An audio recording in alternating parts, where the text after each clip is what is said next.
নমস্কার। আজ ২৬ তারিখ, ২৬শে জুন, অম্বুবাচী পরের দিন। যেরকম কথা ছিল, মায়ের ভোগ নিবেদন, একরূপ চণ্ডীপাঠ, পুটিত চণ্ডীপাঠ এবং মায়ের এই ভোগ নিবেদন পঞ্চব্যঞ্জন সহকারে মায়ের প্রিয় যে সমস্ত ভোগ সেটা, এবং মায়ের সংক্ষিপ্ত যজ্ঞ, যেটা সবার ভালোর জন্য এই যজ্ঞ।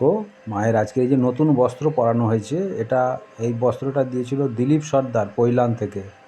ওনার দেওয়া এই বস্ত্র পরানো হয়েছে, দিয়ে মাকে নতুন রূপে সজ্জিত মা এবং অন্নভোগ, মায়ের চণ্ডীপাঠ এবং মায়ের যথারীতি পূজা এবং সংক্ষিপ্ত যজ্ঞ।